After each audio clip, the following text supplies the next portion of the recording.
សួស្តីបងប្អូនទាំងអស់គ្នាជួបជាមួយខ្ញុំសុធារាសាជាថ្មីអំពីការ live វិភាគទៅលើបច្ចេកទេសក្នុងការទិញលក់ហាងឆេងមាសបែបងាយៗអញ្ចឹងសម្រាប់តម្លៃមាសបច្ចុប្បន្ននេះគឺនៅ$4166ក្នុង1អោនអញ្ចឹង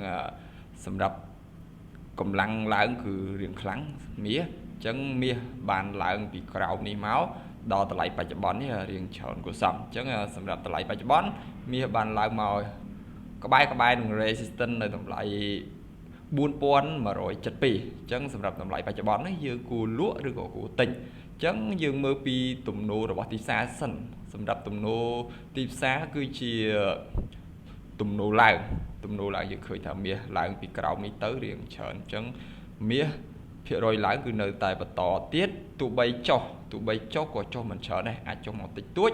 មាសនឹងបន្តឡើងទៅលើទៀតហើយអញ្ចឹងយើងរងចាំឱកាសទិញគឺល្អសម្រាប់ទីផ្សារមាស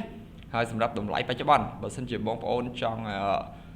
លក់ដោយសារតែមាសឡើងទៅជិតប៉ះ resistance បែបនេះមាសអាចចុះមកវិញខ្លះអញ្ចឹងបើសិនជាយើងលក់យើងគួរតែលក់តូចទៅអញ្ចឹងបើថតថាខ្ញុំលក់នៅតម្លៃបច្ចុប្បន្ននេះគឺ4165អញ្ចឹងខ្ញុំចុចលក់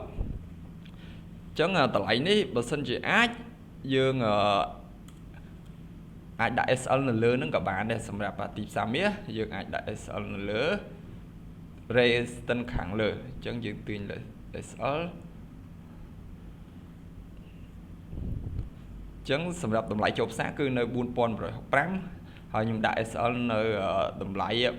4176ហើយសម្រាប់ TP យើងអាចដាក់នៅខាងក្រោម support ការវិព្រឹកមិញអញ្ចឹងសម្រាប់ TP គឺខ្ញុំដាក់នៅតម្លៃ4145មួយវិញទៀតបើសិនជាកន្លែងបើសិនជាយើងអត់ចង់ដាក់ SL អញ្ចឹងបើយើងមានដើមទុនច្រើនបើសិនជាទីផ្សារឡើងទៅលើទៀតខ្ទង់10លេខទៅ20លេខទៀតយើងអាចចូល sell ថែមមួយគ្រាប់ទៀតអញ្ចឹងសម្រាប់ការ sell យើងអាច sell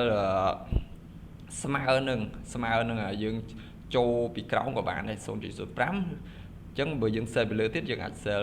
0.05 ឬមួយបើសិនជាដើមទុនយើងរៀងច្រើនដែរយើងអាច sell ឲ្យលើសនឹងបន្តិចក៏បានដែរអាច sell 0.07 ឬក៏ 0.10 ក៏បានដែរអញ្ចឹងបើសិនជាយើង sell ពីលើទីផ្សារចុះមកល្មមហ្នឹងយើងអាចចំណេញវិញខ្លះហើយអញ្ចឹងឧទាហរណ៍ថាខ្ញុំនឹងដាក់ sell មួយទៀតខ្ញុំនឹងដាក់ sell limit មួយទៀតនៅតម្លៃខាងលើគឺនៅតម្លៃ4209អញ្ចឹងសម្រាប់តម្លៃបច្ចុប្បន្នទៅដល់តម្លៃខាងលើនេះចូលរៀងច្រើនលេខដែរក៏តែតម្លៃទីផ្សារបច្ចុប្បន្នការប្រែប្រួលច្រើនណាស់អញ្ចឹងពីតម្លៃបច្ចុប្បន្នដល់តម្លៃលើហ្នឹងជួនកាលតាមមួយវូហ្នឹងទៅដល់ហើយចុះមកវិញឯងអញ្ចឹងបើយើងដាក់ sell limit ទៅយើងអត់បានទោះបីយើងអត់បានមើលផ្សារទីផ្សារឡើងទៅប៉ះ sell limit យើងចុះមកវិញគឺយើងចំណេញហើយសម្រាប់បាយសម្រាប់តម្លៃបាយដោយសារតែមាស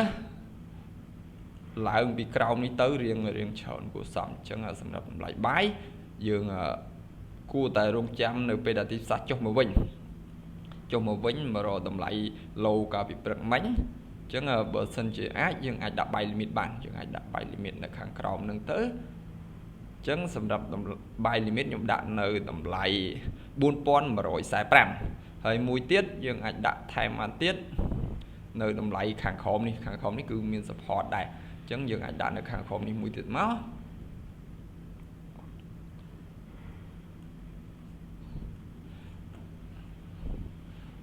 នៅតម្លៃ4115អញ្ចឹងទីផ្សារ2នេះខ្ញុំដាក់ buy limit 2និង sell limit 2យើងរងចាំមើលទីផ្សារនៅថ្ងៃស្អែកអញ្ចឹងខ្ញុំដាក់ sell limit មួយទៀតនៅតម្លៃខាងលើ